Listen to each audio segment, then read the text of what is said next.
संपादकीय डिक्टेशन शुरू होगी 3 सेकंड बाद। शुरू। सृष्टि कारक मूल तत्व दो ही है, अग्नि और सोम। स्टॉप। वर्षा ऋतु संवत्सर का प्रलयकाल है। देवता सो जाते हैं। स्टॉप। ऋत अग्नि में ऋत सोम ही आहुति से जो नया भाव पैदा होता है उसे ऋतु कहते हैं। स्टॉप। अग्नि अपने चरम पर पहुंचकर सोम बन जाता है, कोमा सोम भी चरम पर जाकर अग्नि बन जाता है। स्टॉप। पुरुषाग्नि चरम पर पहुंचकर सोम बन जाता है। स्टॉप। शोणित अपने चरम पर अग्नि रूप होकर सोम का ग्रहण कर लेता है। स्टॉप। शीत के चरम विकास पर अग्नि पैदा हो जाता है। स्टॉप। स्त्री का ऋतुमती होना ही अग्नि का जन्म है। स्टॉप। पुरुष की यौवन अवस्था ही शुक्र सोम का जन्म है। स्टॉप। इन दोनों के मध्य का आकर्षण वसंत है। पैरा। वसंत का ही एक नाम मधुमास है। स्टॉप। अंतरिक्ष में भी सप्त सिंधु है, जिनमें से पृथ्वी हर संवत्सर में गुजरती है। स्टॉप। इनमें से 4 समुद्र तो अन्न के द्वारा हमारे अध्यात्म की पूर्ति करते हैं। स्टॉप। दधी समुद्र गेहूं का चापड़ बनाता है। स्टॉप। घृत समुद्र चिकनाहट देता है। स्टॉप। मधु समुद्र मिठास भरता है। स्टॉप। अमृत समुद्र रस स्वरूप है। स्टॉप। वसंत ऋतु में पृथ्वी इस मधु समुद्र से गुजरती है। स्टॉप। पृथ्वी की प्रत्येक वस्तु में मिठास घुल जाता है। स्टॉप। प्रकृति और प्राणी सब खिल उठते हैं। स्टॉप। मधु का चांदनाड़ी के द्वारा भरणी नक्षत्र के योग काल में वर्षण होता है। स्टॉप। भरणी मधु छत्र माना गया है। स्टॉप। सूर्य जब भरणी नक्षत्र पर आते हैं, कोमा तब प्राणात्मक मधु मात्रा का भूपिंड पर वर्षण होता है। स्टॉप।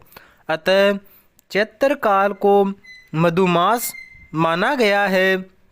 स्टॉप। इसमें चेतन प्रजा, अर्धचेतन वृक्षादि प्रजा आदि में मधु का उत्सव आरंभ हो जाता है। स्टॉप। अन्न का मिठास तो प्रत्यक्ष ही है। स्टॉप। अंतरिक्ष के घृत रस भाग से मानव शरीर के तरल धातुओं का पोषण होता है। स्टॉप। सौर दिव्य मधुरस से मानव के तरल शुक्र का पोषण होता है। स्टॉप। अतः शुक्र को मधु भी कहते हैं। स्टॉप। घृत एवं शर्करा हमारी जीवन शक्ति है। पैरा। कुछ वर्षों पूर्व एक लोकगीत सुना था मीरा का। स्टॉप। गायक भी आदिवासी ही था, पद्माराम। स्टॉप। वसंत की व्याख्या का अद्भुत गीत था वह। स्टॉप। अपने प्रियतम से मिलना ही वसंत है। स्टॉप। उसका आभास मात्र वसंत है। स्टॉप। पैरा। ये हुई मधुमास की स्वरूप व्याख्या। पैरा।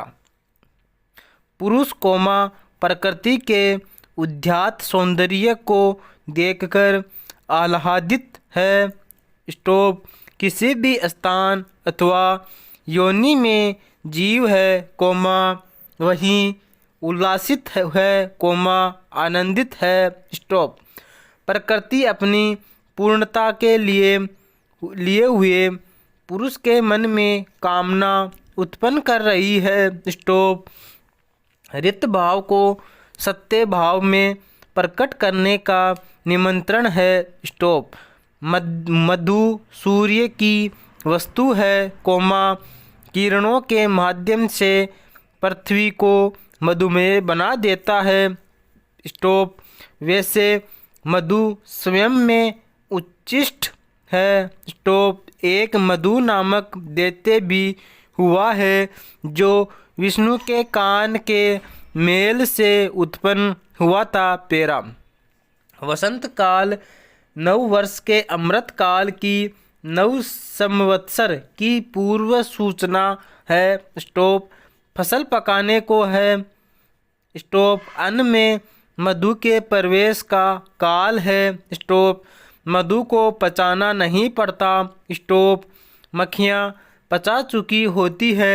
स्टॉप। अतः सीधा अन्न में समाहित हो जाता है। स्टॉप। प्राणियों में यही मधु सौंदर्य लावण्य भर देता है। स्टॉप। सोम अर्थ प्रदान होता है, अग्नि ऊर्जा प्रदान। अर्थ लक्ष्मी का क्षेत्र है, ऊर्जा सरस्वती का। पेरा। यह आदित्य निश्चय ही देवताओं का मधु है। स्टॉप। द्युलोक ही उसका तिरसा बांस है। स्टॉप। अंतरिक्ष सत्ता है और किरणें मक्खियों के बच्चे हैं। स्टॉप। आदित्य की 10 दिशाएं अमृत युक्त है। स्टॉप। इसी कारण से सूर्य के कर्षण शुक्ल रक्त वर्ण बनते हैं। स्टॉप। सूर्य से आने वाले मधु में परमेष्टि लोक का अमृत तत्व भी मिला रहता है। स्टॉप।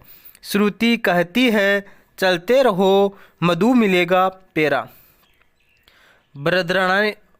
बृहदारण्यकोपनिषद में मधु, ब्राह्मण में मधु को प्रत्येक सृष्टि पर्व में व्याप्त कहा है। स्टॉप। पृथ्वी सब भूतों का मधु है और सब भूत पृथ्वी के मधु है। स्टॉप। इस पृथ्वी में जो यह तेजोमय अमृतमय पुरुष है और जो यह अध्यात्म में शरीर तेजोमय अमृतमय पुरुष है, यही निसंदेह वह आत्मा है, वह अमृत है, यह ब्रह्म है, यह सर्व है। पेरा। इसी प्रकार जल से रेतस का, अग्नि से वाणी का, वायु से प्राण का, आदित्य से नेत्रों का, दिशाओं से श्रोत्र का, चंद्रमा से मन का, विद्युत से तेज का, मेघ से शब्द एवं स्वर का, आकाश से अध्यात्म के हृदयकाश का, धर्म से अध्यात्म धर्म का, सत्य से अध्यात्म सत्य का अधिष्ठाता यह मधु है। स्टॉप। मनुष्य जाति समस्त जीवों का मधु है। स्टॉप। मनुष्य में तेजोमय अमृत आत्मा है। स्टॉप। यह आत्मा अमृत है। पेरा। सब जीव इस आत्मा के मधु है। स्टॉप। यह आत्मा समस्त जीवों की अधिपति है। स्टॉप। जिस प्रकार रथ की नाभि और रथ की नेमी के सारे अरे समर्पित रहते हैं, इसी प्रकार इस आत्मा में समस्त जीव, देवलोक, प्राण और सभी आत्मा समर्पित है। स्टॉप। प्रकृति में मधु सूर्य से संबंध रखता है। स्टॉप। कर्म से प्राणी तक पहुँचता है। स्टॉप। आत्मा ज्ञान को भी गुप्त मधु कहा है। स्टॉप।